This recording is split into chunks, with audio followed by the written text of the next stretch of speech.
Baginya kita hidup. Bahkan Paulus sendiri yang mengajarkan bahwa Kristus ini harus mati dan bangkit kembali supaya dia jadi Tuhan. Coba bayangkan, ajaran siapa? Itulah yang dikatakan Yesus di dalam Yohanes pasal 5 ayat 43. Aku datang dengan nama Allah tetapi kalian tidak menerimanya.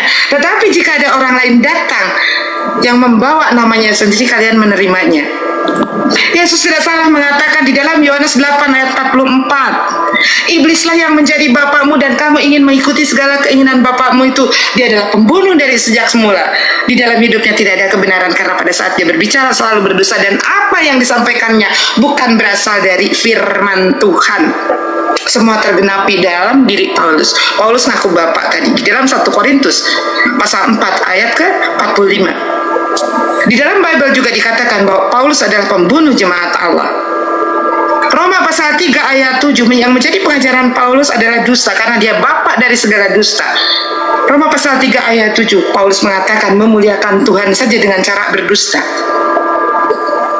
Kemudian apa? Pada saat dia berbicara, dia tidak berbicara berdasarkan firman Tuhan.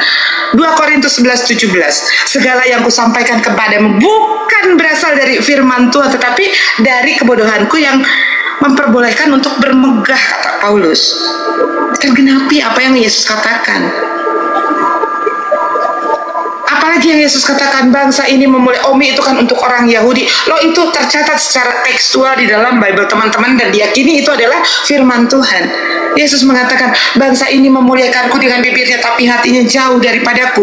Percuma kalian beribadah kepadaku karena yang kalian ikuti adalah perintah manusia, perintah mentuhankan. Yesus perintah siapa? Paulus. Karena kata Paulus, Kristus harus mati dan bangkit kembali supaya jadi Tuhan.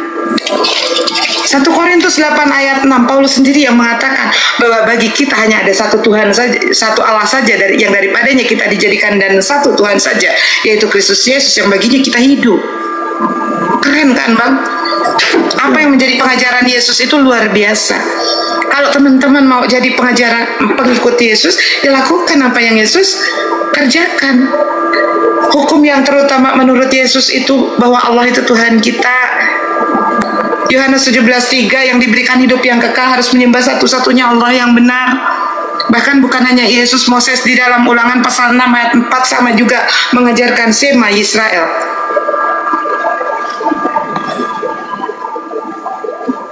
Seperti itu, silakan Abang. Siap. Berarti hatam sekali Umi ya. Lanjut Umi. Dibilang hatam juga enggak, Bang, karena mungkin Umi sudah berdebat dari dulu ya, dan yang menjadi persoalan itu ini saja, ketuhanan Yesus, kayak begitu kan, benar nggak Yesus Tuhan atau Yesus ini adalah utusan Tuhan, seperti itu. Kadang-kadang Umi tanya, bukti Yesus Tuhan apa? Bang Robin bertanya sama Umi. Nggak apa-apa, Bang. Bertanya aja. Justru yang banyak harus saya tanyakan di keyakinan di Kristen, tapi sudah Umi jawab semua tadi, ya kan? Jadi kalau saya sih, kalau bertanya saya masih belum siap, tapi apa yang saya lakukan dulu ini Umi sudah jawab semua. Makanya kan saya mendengar mulai tadi, tidak ada yang saya sanggah. Umi bisa ini tolong jelaskan mumpung nih ditulis apa nih, Matius 7 21-32, yang tepatnya itu satu perikop biar nggak menyalah katanya kan, dari ayat 15 sampai 23. Oke, silakan Umi. Matius 7 ya? Ya, 7 15 sampai 20. Ya, besar ini ya, bukan? Bukan. Oh, Hal pengajaran yang sesat ya. Penyesatan. Iya. Itu tadi yang Umi sampaikan ya. Kita nggak apa-apa ya Bang, izin ya saya bacakan ya Bang Robin ya. Siap. Waspadalah terhadap nabi-nabi palsu yang datang kepadamu dengan menyamar seperti domba. Ini yang tadi menjelaskan. Tetapi sesungguhnya mereka adalah serigala yang buas. Jadi dari buahnya lah kamu akan mengenal mereka. Nah, ini baru masuk ke ayat 21. Bukan setiap orang yang berseru kepadaku Tuhan yang akan masuk ke dalam kerajaan sorga, melainkan yang masuk ke dalam kerajaan sorga adalah yang mengikuti perintah Bapakku yang ada di sorga. Pada hari terakhir banyak orang yang akan berseru kepadaku, Tuhan, bukankah kami bernubuat demi namamu dan mengusir setan demi namamu dan mengadakan mukjizat demi namamu juga? Pada waktu itulah aku akan berterus terang dan mengusir kalian. Enyahlah kalian dari hadapanku, karena kalian adalah pelaku kejahatan. Nah, ini pertanyaannya, ini yang dari ayat 21, inilah yang disebut dengan buahnya itu. Ya. Sekarang pertanyaannya, pada saat Umi berbicara, bukan setiap orang yang berseru kepadaku Tuhan yang akan masuk ke dalam kerajaan sorga, tapi yang masuk ke dalam kerajaan sorga adalah yang mengikuti kehendak Bapakku yang ada di sorga. Sekarang pertanyaannya, siapa yang menyebut Yesus Tuhan? Ya.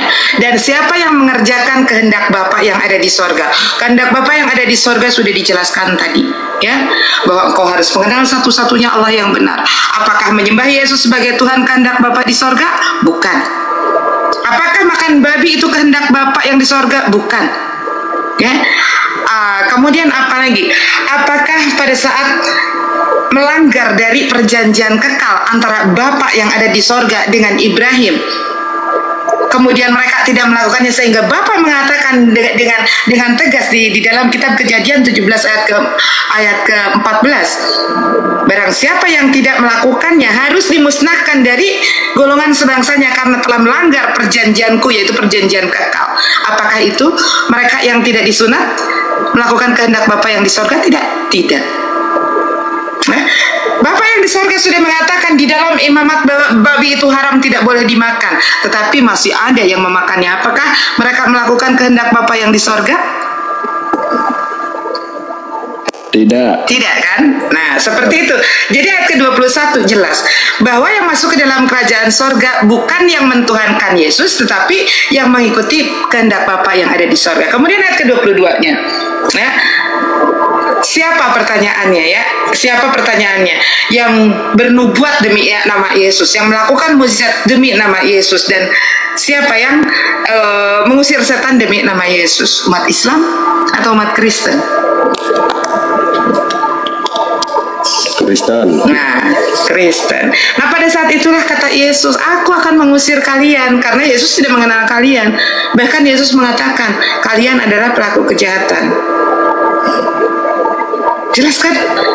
Ya, berarti yang perlu didalami ini antara ini ya, Umi ya, antara Nabi Isa dengan Paulusnya nih, Umi ya. Betul, ya betul. Bahkan Yesus sudah mewanti-wanti, Bang. Bukan hanya waspada terhadap penyesat dan guru palsu, tetapi dengan jelas Yesus mewanti-wanti, waspada terhadap ragi orang Farisi karena kemunafikannya. Ya, Paulus munafik tidak munafik. Dia mengatakan bahwa dia pelaku hukum Torah, tetapi dia sendiri yang mengatakan bahwa barang siapa yang hidup dan bekerja di bawah perintah Torah, maka dia bekerja di bawah kutuk, karena terkutuklah manusia yang mati di kayu salib menghina Yesus.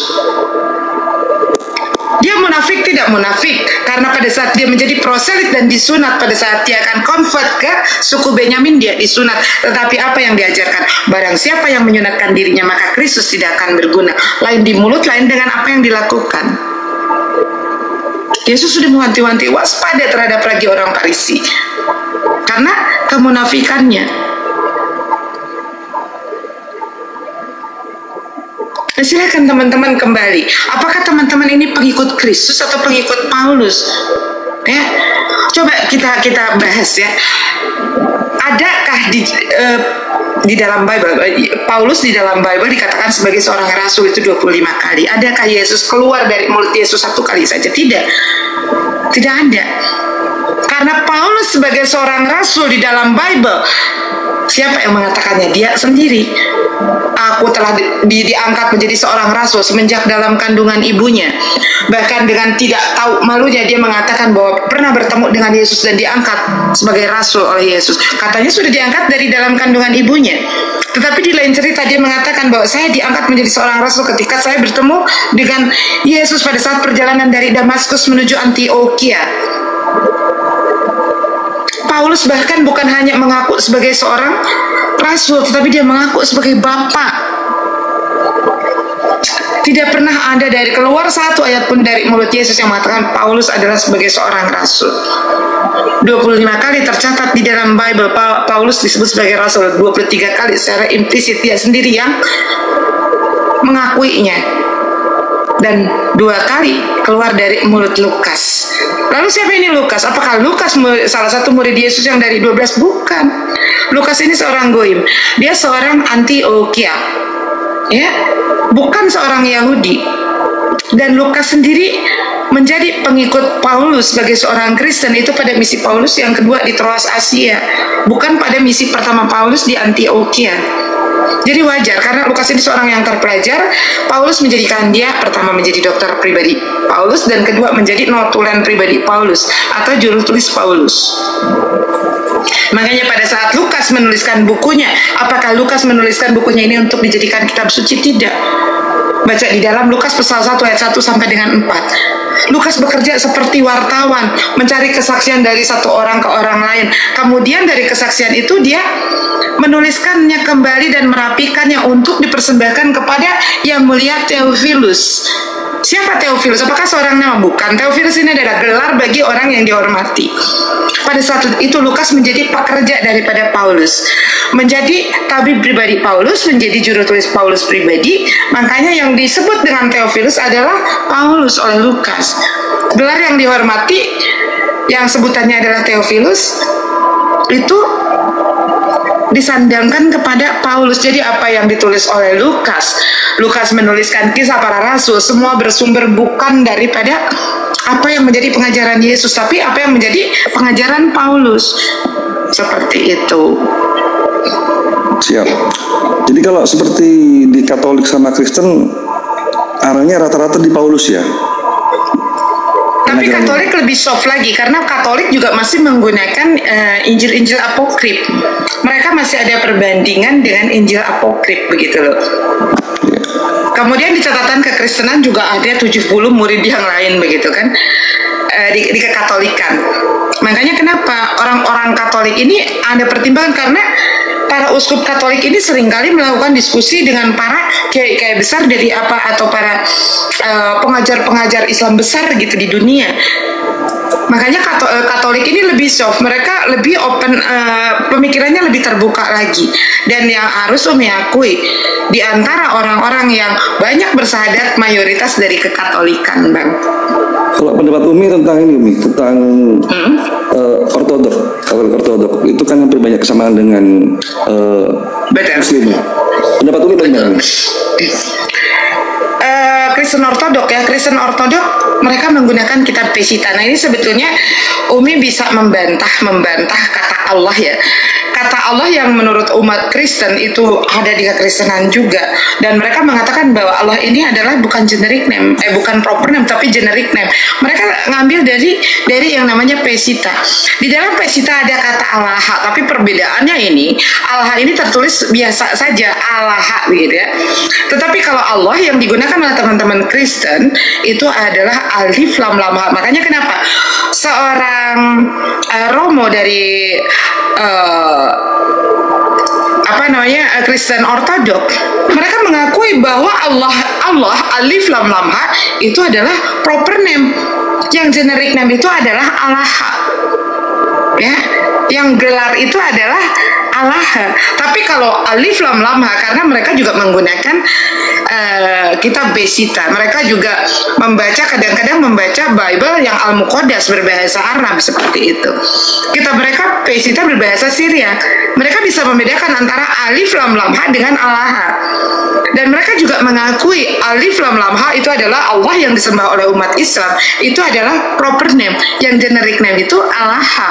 Jadi antara tadi kalau bicara sebuah kekristenan itu kan yang menjadi sedikit pembeda itu kan di Paulus lah sama Yesus ya kan. Nah kalau kita lihat pada ortodok itu hampir kayaknya pengajaran Yesus ya. Menurut Umi bagaimana? Pengajaran Yesus. Makanya kenapa ya ini waktu 2023, sebetulnya bukan dari 2023, ini adanya protes kepada LAI tentang penggunaan kata Allah. Orang-orang ortodok ini paling depan loh yang protesnya. meminta untuk di dalam kitabnya umat Kristen ini dihilangkan kata Allah seperti tulisan yang ada di dalam Enggak, maksudnya Al-Quran. bukan itu, Mi. Maksudnya bukan itu. Apakah dalam pengajaran ortodok itu, walaupun ada ketidaksamaan dengan Kristen, apakah banyak benarnya lah dibanding dengan Kalau kepada Paulus pengajaran tadi? Yesus, iya, kepada Iya. lebih banyak kepada pengajaran Yesua. Makanya kenapa mereka melakukan seperti apa ibadah yang dilakukan oleh Yesus, sholat contohnya, ya. Ya. Mereka melakukan sholat, cara ibadah Yesus mereka lakukan, berdiri menghadap Baitullah, ya, seperti itu. Kemudian mereka juga bersujud sama seperti apa yang Yesus lakukan. Tapi coba apa yang diajarkan oleh Paulus itu, marilah kita bersorak-sorai, memuji nama Allah. Tetapi kalau yang dilakukan oleh orang, nah ini Bang, kalau kita lihat YouTube, ini terkadang banyak yang terkecoh. Kemarin baru ditanya kami, kenapa ya umat Islam sekarang kok ikut-ikutan melakukan melakukan perayaan Natal di gereja. Oh, itu bukan umat Islam, itu adalah Kristen Ortodok. Karena Kristen Ortodok hampir sama kurang lebihnya dengan apa yang menjadi ada yang disebut tilawah Injil, membaca Injil, membaca kitab mereka, kitab Al-Muqaddas, membaca Injil dengan bahasa Arab, sehingga dengan telinga orang yang masih tidak bisa membedakan dari dari tajwidnya, itu akan mengira mereka sedang membaca Al-Quran, padahal sebetulnya yang mereka baca adalah Al-Muqaddas, ya, kitabnya umat Ortodok. Iya, pakai kiblat nggak dia? Ya ada, Yerusalem. Makanya mereka, apa yang membedakan sholatnya Kristen Ortodok dengan umat Islam? Kristen Ortodok perempuan boleh menjadi imam, tapi di dalam Islam tidak boleh. Mereka sholat, mereka berhijab, mereka menggunakan surban, laki-lakinya menggunakan gamis. Bahkan lagu-lagu gereja pun dilantunkan dengan seperti orang sedang nasyid, menggunakan alat musik nasyid. Nah, ini yang sering terjadi kesalahpahaman, baik dari teman-teman Muslim atau dari teman-teman Kristen pada saat mereka menonton ritualnya Kristen Ortodok di YouTube. Padahal sebetulnya di Kristen Ortodok laki-lakinya menggunakan surban, menggunakan gamis, perempuannya menggunakan kerudung. Nah, kemudian mereka ada kayak nasid, pakai peci, pakai baju koko, itu Kristen Ortodok. Lalu ada yang namanya tilawah Injil ada. Mereka membaca Al-Muqaddas, Injil berbahasa Arab, tapi dari nadanya berbeda. Nah, jadi kalau mau melihat kekristenan yang sebetulnya mereka masih melakukan pengajaran Yesua, itu lihatlah dari Kristen Ortodok seperti itu tata cara beribadahnya. Siap. Karena apa? Karena Yesua, padahal sebetulnya begini ya, kalau kita membaca doa Bapa kami, padahal itu Yesus sedang menunjukkan, ya, pada saat Yesus setelah berpuasa 40 hari 40 malam, pada saat Yesus berbuka puasa itu, Yesus membacakan doa Bapa kami, ya. Yesus mengajarkan apa? Berdoa itu kepada Bapa, minta diampuni dosa kepada Bapa, minta diberikan makanan kepada Bapa. Bukan kepada Yesus tadi seperti apa yang ada di dalam Matius 7 21 sampai dengan 23. Ya, bukankah kami bernubuat atas nama, ingat tuh ya, nabi palsu juga kata Yesus mereka melakukan nubuat. Pengajar-pengajar sesat dikatakan mereka melakukan nubuat. Nah, sekarang siapa yang mengatakan bernubuat atas namamu, melakukan mukjizat atas namamu? Paulus. Bukan, teman Muslim atau Kristen yang ada di dalam Matius 7 ayat ke-22. Ya Tuhanku, bukankah kami bernubuat atas namamu, melakukan mukjizat dan mengusir setan atas namamu? Yang melakukan nubuat, melakukan mukjizat dan mengusir setan atas nama Yesus siapa? Padahal Yesus sendiri mengajarkan segala sesuatu berdoa kepada Bapa, meminta kepada Bapa, berterima kasih kepada Bapa, bersyukur kepada Bapa. Contohnya Yesus bersyukur pada saat Yesus telah melakukan mukjizat membangkitkan Lazarus. Yesus berdoa dan bersyukur kepada Bapa. Ya Bapakku, terima kasih Engkau telah mendengarkan segala apa yang aku mintakan kepadamu. Pada saat setelah melakukan mukjizat membangkitkan Lazarus. Nah, pada saat teman-teman membuktikan ketuhanan Yesus dan berbicara mukjizat, inilah bukti Yesus Tuhan. Yesus bisa membangkitkan Lazarus. Padahal Yesus pada saat membangkitkan, yang bisa dibangkitkan oleh Yesus hanya Lazarus. Dan itu pun berdoa dulu, didahului dan diakhiri dengan doa kepada Bapaknya. Ya. Kalau Yesus Maha Kuasa, kenapa tidak mama yang melahirkannya yang dibangkitkan? Ya, kenapa tidak yang lain yang dibangkitkan? Kenapa hanya Lazarus? Kalau manusia yang bisa melakukan mukjizat kemudian dituhankan, kenapa Abraham tidak dituhankan? Mukjizat Abraham bisa mencincang 1 ekor burung menjadi 4 bagian, setiap bagian ditaruh di 4 gunung hanya dengan 1 kali tepukan, 4 potong burung itu kembali bersatu. Pada saat dibakar tidak terasa api panas. Mukjizat Nabi Musa lebih hebat daripada Yesus. Yesus membangkitkan orang mati. Moses mukjizatnya adalah menjadikan benda mati menjadi hidup, kemudian menjadi benda mati lagi, kemudian diketukkan di laut, terbelah laut itu membentang jalan yang pada akhirnya menyelamatkan pasukan daripada Nabi Musa dari kejaran tentara Fir'aun. Kenapa Musa tidak dituhankan? Kenapa Abraham tidak dituhankan? Gitu Bang. Iya, Umi, saya ada satu pertanyaan lagi. Mungkin setelah itu saya izin. Boleh. Karena waktu juga ya. Ini tentang yang diakui sama-sama baik di ajaran Kristen atau juga Islam tentang kedatangan Nabi Isa yang kedua kali itu. Dalam sudut pandang Umi bagaimana? Betul, itu firman daripada Allah bahwa di dalam Al-Quran juga dikatakan Nabi Isa alaihissalam meminta kepada Allah untuk dimuliakan pada saat dia dilahirkan, dia diwafatkan dan dia dibangkitkan. Dibangkitkan di sini bukan pada saat di hari ketiga, tetapi kelak turunnya Nabi Isa untuk yang kedua kalinya sebagai pertanda datangnya hari kiamat. Itu benar. Nah, maksudnya dalam sudut pandang Umi tentang maksudnya kenapa Nabi Isa yang harus turun? Kenapa tidak di akhir zaman besok bukan Ibrahim atau Adam gitu? Allah itu mengutus Nabi yang kemudian menjadi utusannya dengan tugasnya masing-masing, Bang. Ya, contohnya pada saat Allah mengutus Nabi Muhammad SAW adalah untuk menjadi rahmat bagi seluruh alam semesta, bukan hanya untuk umat Islam. Allah juga memilih Nabi Isa alaihissalam sebagai petunjuk pertanda datangnya hari kiamat. Itulah kemahakuasaan Allah yang tidak bisa ditolak lah. Sebagai utusan aja Umi ya. Utusan seperti apa di dalam Bible tadi yang Umi katakan 320 ayat Yesus mengatakan bahwa dia adalah utusan.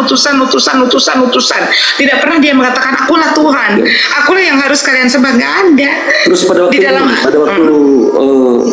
ketika datang Nabi Isa kemudian ketika melakukan sholat yang namanya Imam Mahdi, ya kan? Itu apa? Nabi Muhammad menjadi makmum. Nabi Muhammad juga pada waktu juga ada di bersama-sama ya kira-kira? Tidak ya? Sebentar Bang, ya karena ini kita berbicara tentang akhir zaman, ya. Nah nanti pada akhir zaman itu semua makhluk akan dimatikan dan akan dibangkitkan kembali.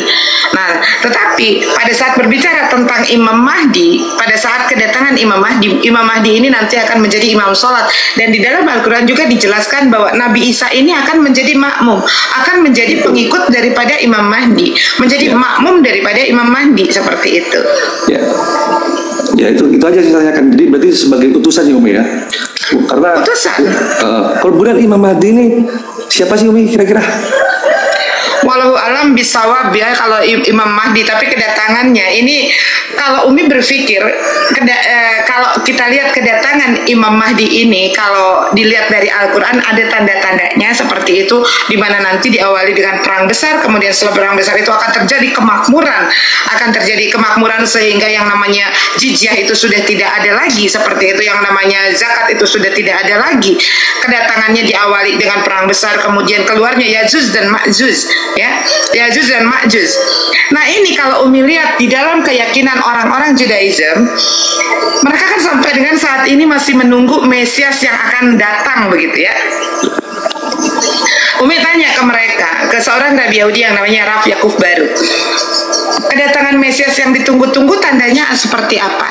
Ternyata tanda-tanda yang ditunggu-tunggu Mesias yang ditunggu-tunggu oleh orang-orang Yahudi, tanda-tandanya ini sama dengan tanda-tanda kedatangan Imam Mahdi yang dituliskan baik itu di dalam Al-Quran dan hadis. Diawali dengan mereka mengatakan diawali dengan terjadinya Armageddon. Armageddon ini perang besar. Kemudian keluarlah Gog dan Magog. Begitu Umi pelajari ya, Gog dan Magog ini ternyata Yajuj dan Majuj. Jadi Umi berpikir apakah Imam Mahdi yang akan datang ini adalah sama dengan Mesias yang ditunggu-tunggu oleh kalangan orang-orang Yahudi, karena diawali dengan tanda-tanda yang sama. Kalau di dalam Islam diawali dengan sebuah peperangan besar, kemudian menjadi makmur sehingga yang namanya jizyah sudah tidak dibutuhkan lagi. Kalau di dalam keyakinan orang-orang Judaism diawali dengan Armageddon, perang besar juga, kemudian keluarnya Gog dan Magog. Coba silakan dibuka di dalam di internet, Gog dan Magog itu ternyata Yajuj dan Majuj kalau di dalam bahasanya umat Islam begitu loh. Bahkan Umi juga sampai berpikir apakah Mesias yang mereka tunggu ini ya, yang keturunan daripada Nabi Daud ini adalah apa yang, karena apa yang menjadi tanda-tandanya itu sama gitu loh. Ya. Makanya saya sangat asing sekali dengan Imam Mahdi itu, ya kan.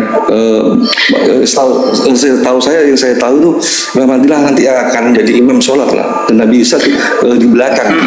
Jadi ini lah seperti itu. Kalau dalam keterangan sebuah hadis dia adalah keturunan daripada Rasulullah, mempunyai nama yang sama, kemudian nama orang tuanya ya juga sama seperti itu. Kalau di dalam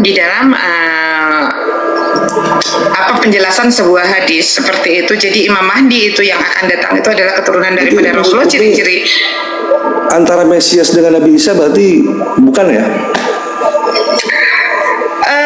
Sebetulnya inilah yang tidak sepakat di dalam keimanan umat Islam dengan orang-orang Judaism, bahwa di dalam Al-Quran Nabi Isa itu memang sudah diutus untuk Bani Israel, menjadi Mesiasnya Bani Israel. Tapi ya kalau keimanan Yahudi, mereka kan menolak kemesiasan Yesus karena orang-orang Yahudi ini sangat patrialis banget mengenai nasab. Jadi mengenai nasab itu harus dari keturunan ayah. Nah sementara kalau kita lihat di dalam Matius pasal 1 ayat ke-16 kalau tidak salah, patrialisnya King David ini atau Raja Daud ini hanya sampai kepada Yusuf, laki-laki yang menikahi Maria, wanita yang melahirkan Yesus. Jadi tidak patrialis gitu.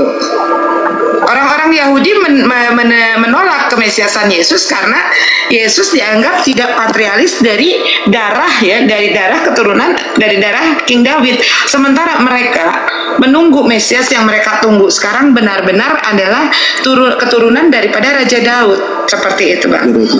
Bukan dari Maria ya? Maria nggak bisa, Bang, karena patrialis itu harus mewarisi darah ibu. Makanya kenapa Yesua ini tidak bisa menjadi imam besar di kalangan orang-orang Yahudi, karena dia keturunan Lewi. Imam besar kan harus dari keturunan Lewi. Dia dari keturunan Lewi, tapi itu dari darah ibu. Makanya tidak bisa dijadikan.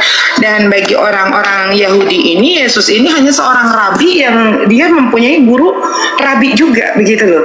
Dan inilah yang tidak sepakat di dalam ajaran Islam, karena di dalam ajaran Islam bahwa Nabi Isa ini adalah diutus untuk Bani Israel, bahwa dia adalah seorang Mesias, seorang utusan untuk Bani Israel, seperti yang ada di dalam Bible. Ya, termasuk itu yang termasuk katanya yang bulu Dajjal itu kira-kira Nabi Isa apa Imam Mahdi? Nabi Isa. Saya. Iya. Siap. Jadi di dalam hadis dikatakan bahwa Nabi Isa akan membunuh Dajjal, kemudian memburu babi dan mematahkan salib. Artinya bukan Nabi Isa ini akan turun ngejar-ngejar babi kemudian matah-matahin salib, tapi pengajarannya itu. Karena kalau kita lihat di dalam Barnabas ya, bahwa penyaliban itu Yesus anggap sebagai cemoohan. Dan cemoohan ini bentar ya, Umi bacakan dulu ya ini.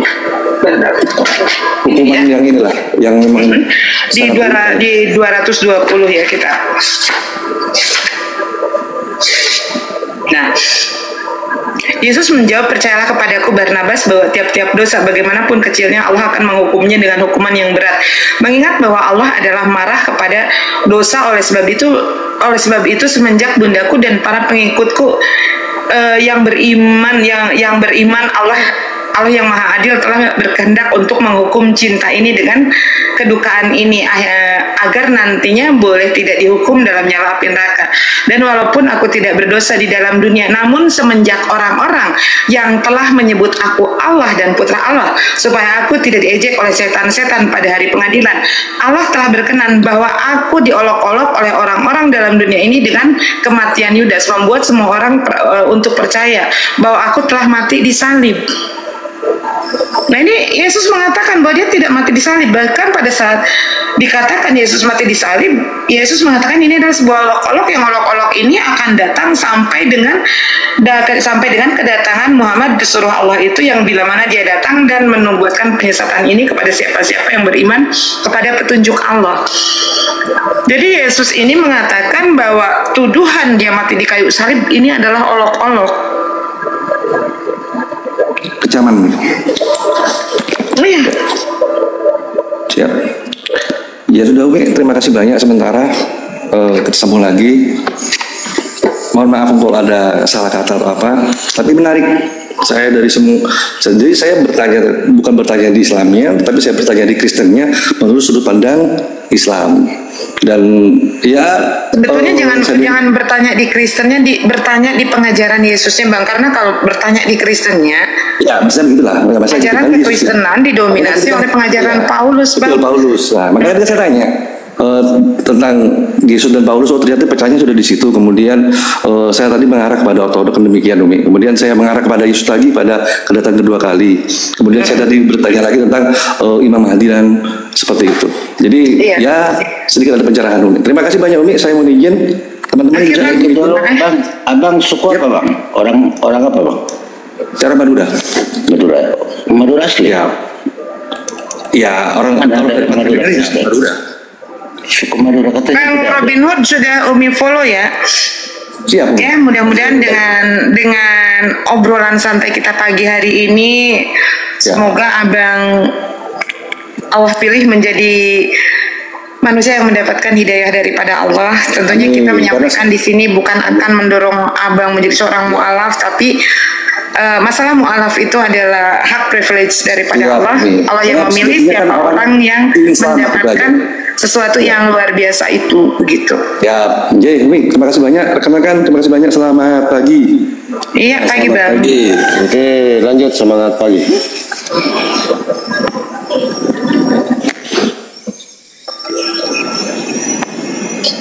Silakan yang lain. Masya Allah, komplit tadi dengar nih Umi. Ya emang kita harus begini juga berdialog. Iya, enak kan kalau diskusinya kayak begitu kan, walaupun ibaratnya dia tidak bersahadat malam hari ini pun, insya Allah mudah-mudahan menjadi bahan renungan, karena yang kita ajarkan bukan dari sudut pandang keislaman, tetapi dari sudut pandang keimanan beliau, gitu ya. Iya, inilah yang dinamakan diskusi dua arah gitu kan. Jadi ajaran yang sebenarnya yang diajarkan Yesus atau Yesuah itu bagaimana, dan mengena ke ajaran Islam itu juga gitu. Jadi dua arah dia, nggak cuma terbatas satu arah. Oke, lanjut Umi, monitor.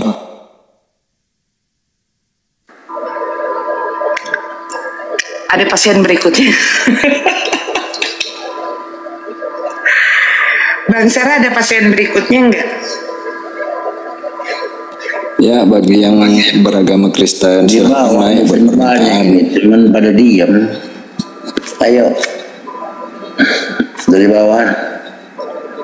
Tapi itu kayaknya ini aparat itu Umi kayaknya. Kan profilnya saya tengok ada ini dia, VT-nya itu ada foto dia polisi gitu. Mungkin itu dia aslinya. Oh, dia polisi. Ya mudah-mudahan Allah beri hidayah secepatnya lah gitu kan. Ya kalau kita mah cuman menunaikan kewajiban saja, menyampaikan kebenaran gitu kan, tidak ada tujuan kita untuk memualafkan kan, kalau mualaf seseorang mah itu mah apa ya namanya, itu prerogatif Allah gitu kan, memilih manusia yang mendapatkan hidayah. Kalau kita mah tugasnya menyampaikan kebenaran aja.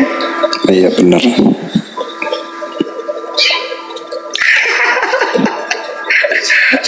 Tuan Raja Dolar itu Mi agak kebanyakan makan kari kambing, tensinya agak tinggi, sama Celebes, sama si Bang Celebes juga sama. Kebanyakan makan sop buntut kambing. Enggak, saya makan roti jelai Mi. Enggak, kalau Umi sih begini, kadang-kadang walaupun mereka itu ngeyel, tapi pada saat mereka masuk sopan ya nggak apa-apa, kita ladenin dengan sopan. Tapi ini kalau udah masuk, wah udah menghujat, ayolah. Kalau mau hujat-hujatan kita punya sekarung, ya nggak, bener nggak Bang? Iya, tapi kita bukan menghujat sebenarnya, karena kita membacakan sesuai data. Saya diam juga saya. Walaupun tadi awalnya kalau udah ada orang yang menghujat, biarkan kayak Bang Blender, Bang Celebes, Anggur Asam aja yang hadepin kalau yang kayak begitu. Iya. Sayang kan kalau macam Umi yang mau libas yang begitu-begitu yang hujat-hujatan, sayang. Enggak cocok lah bagi saya, menurut saya. Biarkan kita yang libas. Iya benar-benar, karena kan Umi ini mengarahnya sesuai dengan data yang valid gitu kan, dialog akademis gitu. Nah, kalau kita ya bebas, barbar pun oke gitu kan. Oke. Kita ini ibaratnya jadi pagar gitu loh. Iya. Ini Sam ini dari tadi naik turun kayak tercelut cari ayam. Ingus, dia mah dari dulu ingus dari dulu. Assalamualaikum. Ayam aja kerjanya. Waalaikumsalam. Cincin lagi. Salam kenal. Iya, salam kenal semuanya ya. Siapa nih sayangku? Sayang. Di kampak apa nanti sama Umi? Aku baca nama.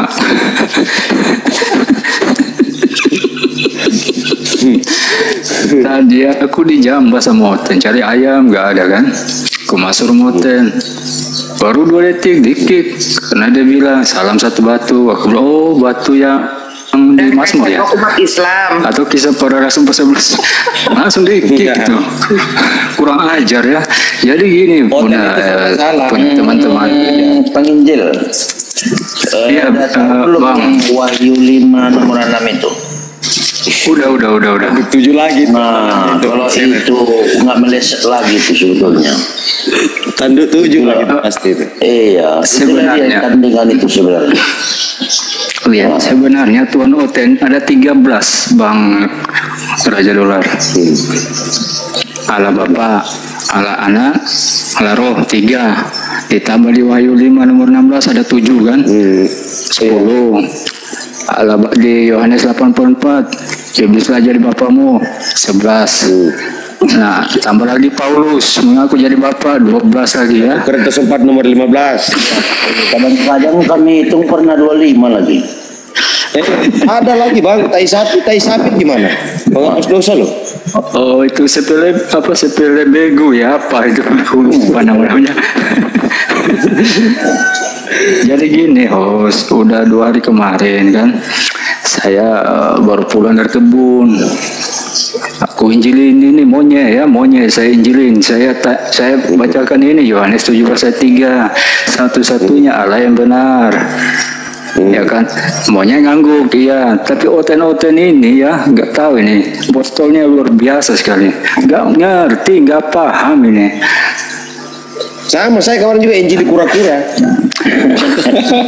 Kura-kuranya langsung Karena apa katanya? karena di dalam Markus 1 Matius ya Injilnya ke semua makhluk ya. Saya tunjukkan kura-kura itu jalan yang lurus. Makanya ada kan yang namanya siapa tuh yang dia tuh nginjilin ke binatang itu siapa? Agung ya. Agung ini kalau nginjilin itu ayam diinjilin, kambing diinjilin.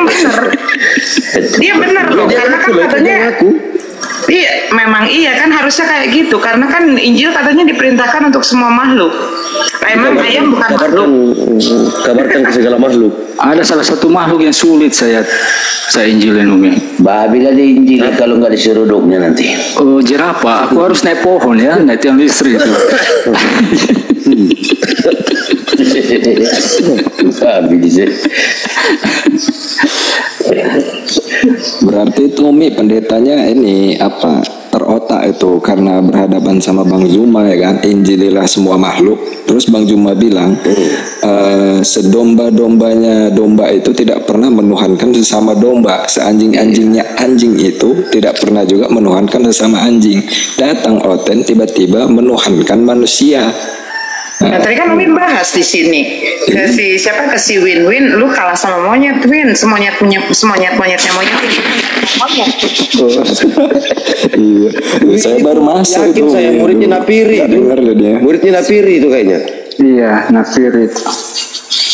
Terima, kalau naik kasih koin langsung turun lagi. Minimal 50 lah aku turun ya. Napiri mah cari makan dia. Sama dengan itu si geser-geser. Iya. Dia mah Segar-segar apa geser-geser? kalau si geser itu cari koin, dia kan mau ganti gigi. Karena dia Oten tuh aku kaget ya. Ini zombie apa Dia bukan? bilang aku mah beneran mau ganti gigi, kan ompong gigi depannya kan. Pakai gigi kuda aja bagus tuh gigi. Kalau orang bilang segar-segar, kalau saya bilang geser-geser karena Kalau nggak gigi motor ya. geser. Otaknya geser itu. Iya bang, otaknya geser kan. Banyak kali alasannya kalau meminta pulsa itu sama Bang Zuma sama Bang Handi itu. Oh dia minta pulsa juga. Oh, tukang minta pulsa itu. Dia mah minta pulsanya ke Muslim. Iya. Tukang minta pulsa itu. Uni Ini paling sering ngasih dia itu sama Umi. Nggak malu itu minta itu di apologet Islam itu. Terus hujat Islam. Iya, dia begitu. Memang kan namanya geser-geser, otaknya kan geser memang itu.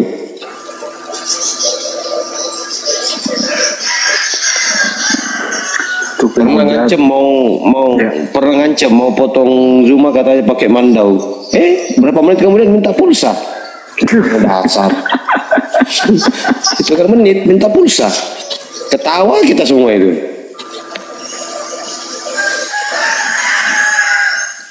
Itu pendeta agung sekarang tidak pernah nongol lagi ya Umi ya?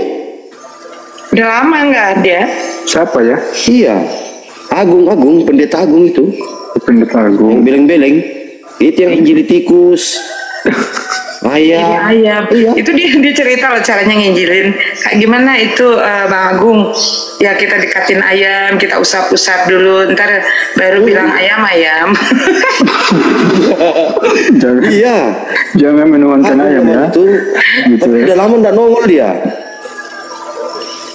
Jangan menuhankan ayam ya, biar aja aku yang menuhankan Yesus, katanya gitu. Iya bang. Saya pertama itu kirain dia itu cuma sekedar kata-kata aja. Ternyata dia betul-betul lakukan loh itu injili hewan. Iya kan segala makhluk bang. Nah, itu di Markus ya ya 16-15. Nah itu tugas saya tuh bang. Kemarin saya injilin buaya, ditampar saya pakai ekornya. Padahal Markus itu cuma sampai ayat ke-8 itu. 9 ya, dari mulai 9 itu dia ini liturgi. Liturgi itu apa sih sebenarnya? Artinya itu Liturgi itu karya bakti, ciptaan gitu loh. Karya Karangan. bakti gereja. Karangan bapak-bapak gereja tuh, tambahan ayat tambahan. berarti itulah yang biasa jadi sisipan-sisipan ya? Iya. Ya, Oh. catatan kaki itu kayak Matius 28 hanya sampai Yang 15. dibuat oleh gereja gitu loh, aturan-aturan, ayat dalil-dalil yang dibuat. Pokoknya karya bakti gereja aja.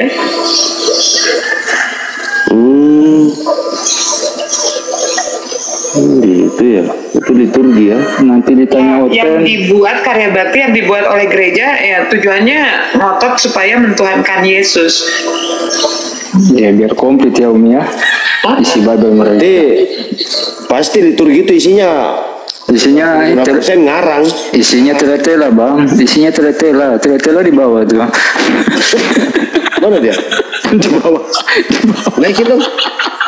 Ya aku di bawah ya. Naik kau sini. Nah ini dia saya Ya aku di bawah. Ya aku di bawah. Saya tamani, naik kau sini, saya tamani. Saya mau sudah ini ada rekaman recording Ada recording telepon mesumnya dengan si Yuni nih, saya simpan ini. Oh, Umi udah Kan denger saya itu. kirim ke Umi. Iya, Saya udah kirim ke denger. Umi kan. Nanti yang mau bisa minta ke saya ya. Geli Umi dengarnya kan? Puterin aja, tapi jangan dibuka WhatsApp-nya, diputerin aja. Puterin, Bang. Gimana? Enggak bisa kalau satu device begini Umi. Halo? Tes. Di Umi yang Abang kirim udah dihapus. Coba kirimin lagi. Nanti Umi yang Saya kirim puterin. dulu DW. Ya tunggu ya, saya kirim DW ya. Naikin dulu dia tuh, biar kita jadikan dia bubur kerupuk di sini. Oke, saya kirim kami dulu ke WA.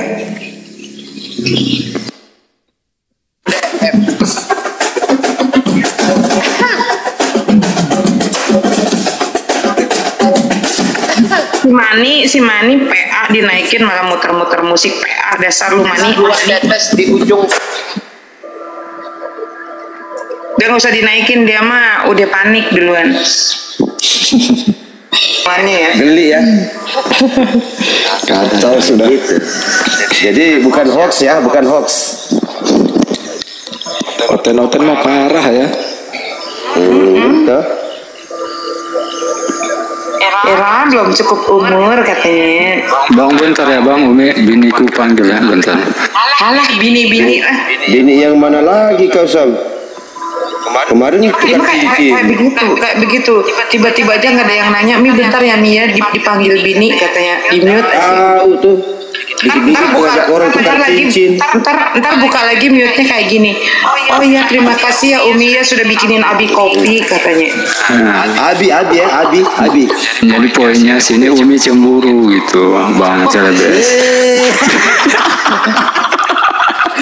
Astagfirullah, la haula wala quwata illa billah.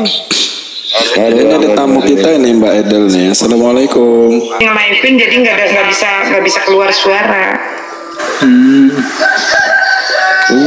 Kepri ya, Kepri. Live dia. Enggak TPW api Kepri. Dewa mau kirain saya Tela. Umi, saya tela diputarin rekamannya langsung hilang dia dari peredaran di bawah. Said Amani panggilannya Mani.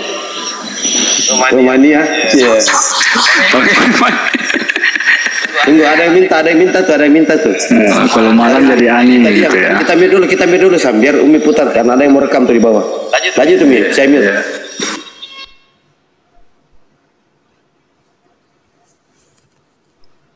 Lanjut apaan? Tarin itu ada yang merekam kan di bawah kan? Dapat tadi Dewa ya minta ya. Gimana caranya kalau itu tindakan pemerkosaan, mereka udah ketemu di hotel, ya kan? Dia sama siapa sih Umi? Udah, satu si Said, si BAB, Yuni udah. Sama kayak Sama tadi si itu. sama si Kemur kan? Oh, oke. Dia tuh udah janjian di hotel, udah istilahnya ya mengatur janji gitu kan, ketemuan di hotel gitu. Iya, berarti kalau dijanjian kayak gitu ya kasusnya bukan apa namanya, bukan pemerkosaan, pemaksaan. Ketawain sama polisi. Masa sih Umi buka sendiri dibilang pemerkosaan? Enggak, buka sendiri kok. Iya, udah gitu kan ada foto atau video yang beredar yang si Putri Sionya lagi telanjang ya. Walaupun dia nggak tahu gitu kan, umpamanya benar nggak tahu, itu kan artinya dia udah. Dia itu ada foto-fotonya di ini tunjukin. Belum dapat saya itu gambarnya. Akunnya siapa? Verai Star Bang Kores itu. Kita lihat di YouTube. Iya, YouTube-nya Bang Kores itu ada. Durasinya sekitar 1 jam lebih lah gitu. Secara full. Nah dia situ minta suaka juga sama Bang Kores gitu. Gimana caranya bisa dilaporkan atau enggak? Udah dipancing sama Bang Kores. Ya udah laporkan aja, itu kan memang ini pelanggaran undang-undang katanya gitu kan. Terus setelah dia buat pelaporan 2 hari berikutnya dia ngomong laporannya ditolak katanya. Ya iyalah. Karena dia alasan pihak berwajib nih karena kalian udah melakukan ini perjanjian sebelumnya harus datang di sini. Terus posisi pengambilan fotonya dari mana? Nah, kalian ini sebenarnya udah kong kali kong masalah itu. Berarti sudah ada perjanjian kudus ya? Ya itu kan yang namanya bisa ketemu di satu hotel di kamar yang sama, itu kan nggak mungkin karena diseret sama si Daniel gitu kan, itu dijanjian ketemu di situ. Terus kalaupun misalkan itu kan aku dibikin mabok, ya kalau dia nggak mau mabok kenapa diminum gitu kan? Artinya kalau dia menyatakan pada saat itu aku dibikin mabok, ya bukan dibikin mabok, ya mereka mabok bareng, maborak bareng begitu. Iya. Umi, terus itu benar juga ya itu si Ferguson dengan si Elia Maron ya? Pedang-pedangannya. Kalau itu aku nggak tahu, aku nggak mau sesuatu yang tidak ada bukti terus kita ikut-ikutan terjebak. Takutnya gini loh, kalau benar sih ya itu urusan mereka, tapi kalau fitnah apakah kita mau kena getah fitnahnya, itu kan nggak mau juga. Apalagi ya kan itu kan belum, kalau kita lihat ya kalau beda lagi kalau si Putri Sion itu kan ada buktinya beredar gitu kan, malah oknumnya sendiri yang menyebarkan buktinya kan, si Daniel sendiri kan, pelakunya sendiri. Kalau itu kan sudah, dan si Putri Sionnya juga sudah mengakui itu pasti benar. Nah kalau untuk yang lain-lainnya aku mah no comment ah, nggak. Itu kan penghujat itu si Sion itu kan? Iya, makanya buat apa teman-teman muslim bantuin si Sion? Kelompoknya Noni. Kelompoknya si Noni itu kan? Cemplok. Iya. Itu semua itu. Si Esther, ya kan? Iya, si Veronica. Perempuan-perempuan penghujat lah, giliran mereka dapat masalah, mereka minta difasilitasi room dari muslim, ya kan? Minta dibantu sama muslim, minta didampingi pengacara dari muslim. Umi, berarti ini tadi jawaban pertanyaannya dari si Robin Hood tadi yang melihat buah pengajarannya kan? Iya. Ajaran ular beludak, begitu kena masalah langsung ke pura-pura baik ke muslim, ular beludak kan? Iya. Nah itulah buah pengajarannya, ya itu.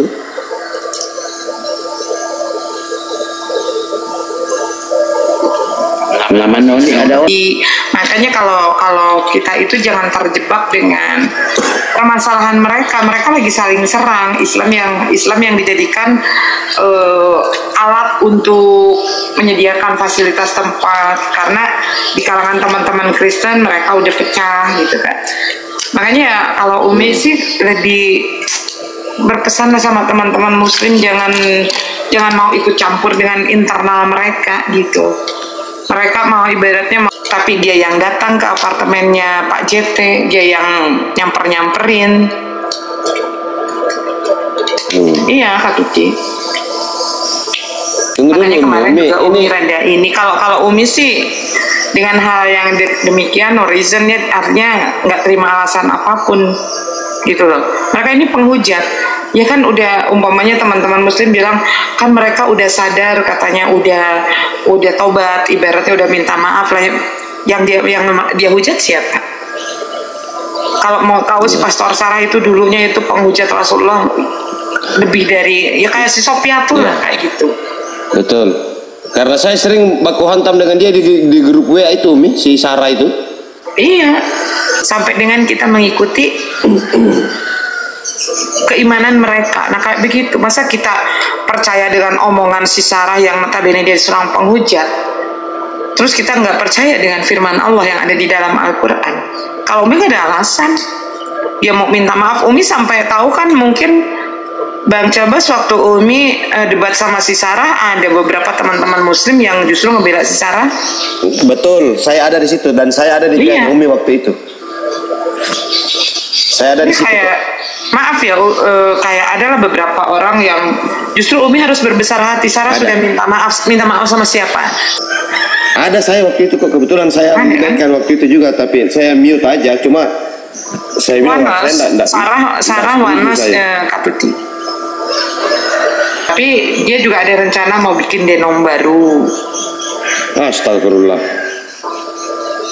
gampang kali. Waktu lucunya waktu dijelasin kan begini, kok sampai tahu ada tai lalat gitu loh. Orang diperkosa, mana tahu ada tai lalat di apa namanya di batangnya gitu kan. Itu yang lucu dulu waktu dia bilang tai lalat itu ya, semua turun ketawa tuh sampai di mana ya? Iya. Heboh itu tai lalat itu kan? Iya. Ku ingat itu. Di ZCC Tai lalat itu kan ya. kecil, sesuatu yang tersembunyi gitu kan. Itu kalau nggak salah di ZCC dulu dibahas ya, Umi ya? Ya udah di mana-mana. Enggak, yang ngumpul itu yang lagi viral-viralnya itu. Oh belum ada enggak, upload dia gitu kan? dia ngebahas di roomnya sendiri. Enggak, yang ada juga. Mungkin tai lalatnya Umi gede itu nutupin. Tai Itu mah tai sapi, Bang. lalatnya segede tai kebo baru percaya ya. Iya. Itu mah tai sapi penghapus dosa itu. Tunggu dulu, Sam. Saya heran loh, Sam, kenapa ya foto saya ini dengan fotonya Umi serasi sekali ya, Sam ya? Oh iya, serasi sama fotonya Bang Tuan Raja Dolar.